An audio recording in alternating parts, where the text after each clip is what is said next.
Hello, welcome to Brainstorm achievers.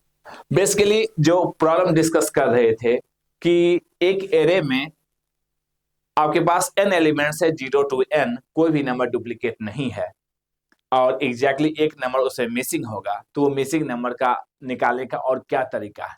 एक simple तरीका हम लोग पहले डिस्कस कर चुके हैं और उसी को हम एक्सटेंड कर रहे हैं कि अगर हम इसको आगे एक्सटेंड करें कि दूसरे दूसरे तरीके से कैसे निकाल सकते हैं।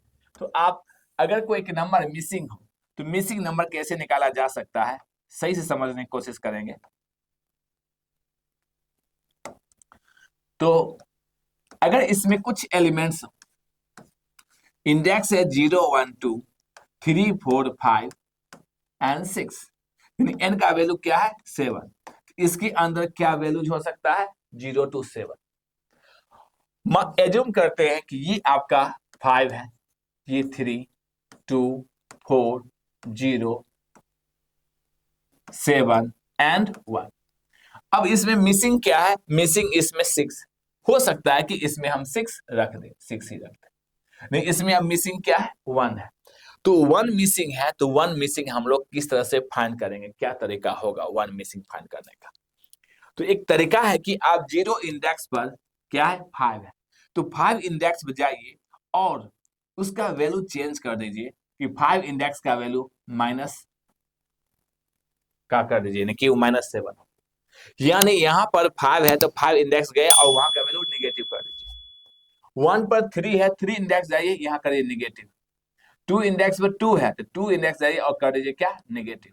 3 इंडेक्स पर -4 है, जब हम रीड करेंगे तो अगर निगेटिव होगा तो उसे पॉजिटिव कर देंगे। ध्यान से अगर रीड करेंगे तो नंबर अगर निगेटिव है तो हम उससे क्या करें पॉजिटिव ही समझेंगे, कन्वर्ट कर लेंगे और इसका मतलब 4 लोग के समझाएंगे, उसका वैल्यू क्या कर लेंगे निगेटिव।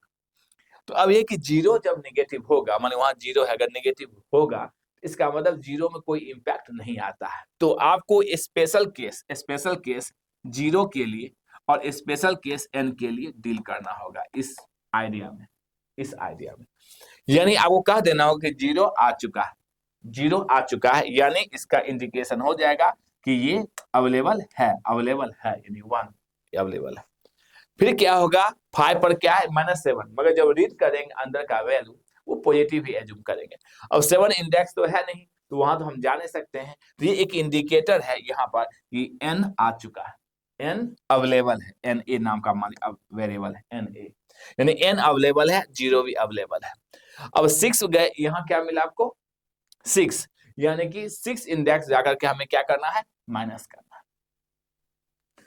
इतना करने के बाद अगर आप इसको रीड करेंगे, सॉरी इसमें एक और था कि 4 इंडेक्स पर 0 था, 4 इंडेक्स 0 था, हम यहाँ आगे थे, यानी कि 0 इंडेक्स क्या करेंगे माइनस कर देंगे, क्योंकि जो अंदर वैल्यू है उस इंडेक्स जाकर माइनस करेंगे। अगर आप इसे रीड करेंगे तो एग्जैक्टली एक ही नंबर है जो क्या है प्लस है, और सभी नंबर क्या है माइनस हो चुका है, और प्लस में एक ही नंबर है कौन 3। तो जो आपका इसमें मिसिंग नंबर होगा वो क्या होगा इंडेक्स होगा। इंडेक्स बताएगा कि आखिर 1 इसमें नहीं था, इसलिए हम इस इंडेक्स पर नहीं पहुंच पाए, और 1 इसके अंदर होता है तो इस इंडेक्स जाकर हम इसका वैल्यू क्या कर लिए होते नेगेटिव कर लिए होते। इसका मतलब इसके अंदर मिसिंग क्या है 1 है।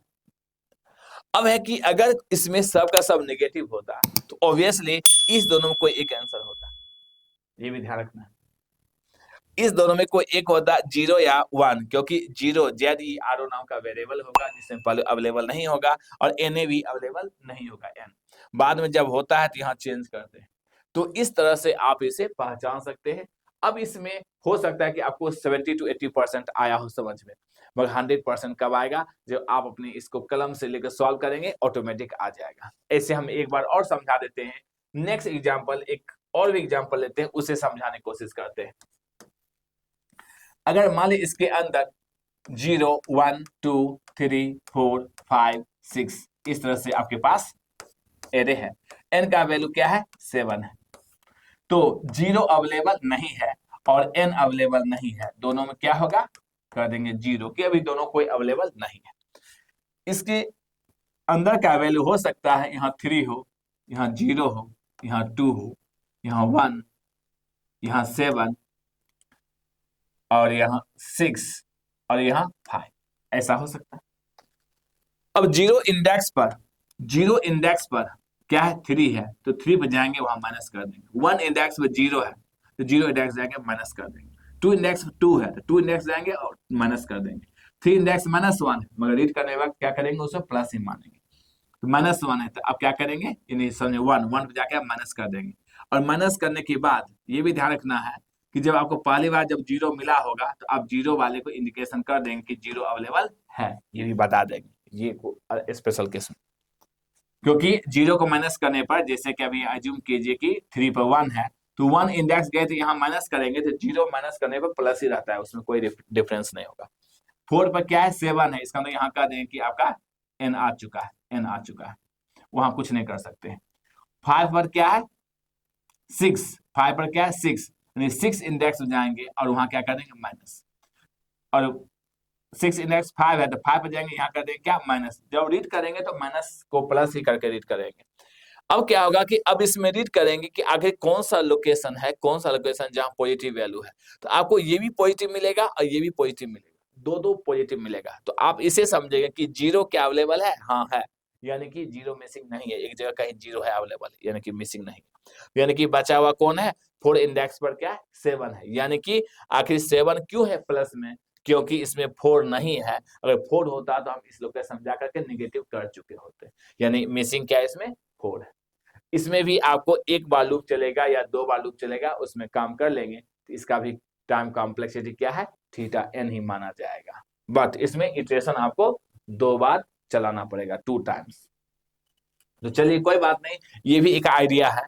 और ये नहीं कि सिर्फ यही अब आइडिया होगा, इसके साथ कई सारे आइडियाज हो सकते हैं, कई तरह से सॉल्व किया जा सकता है। तो चलिए इसमें हम लोग अब नेक्स्ट क्वेश्चन जो होगा वो अब वेरिएशन क्या है कि अगर ये एरे सॉर्टेड हो तो हम इसमें कैसे फाइंड करेंगे कौन सा नंबर मिसिंग है। चलिए इस वीडियो में इतना ही, नेक्स्ट वीडियो में सॉर्टेड के लिए देखेंगे। Thank you.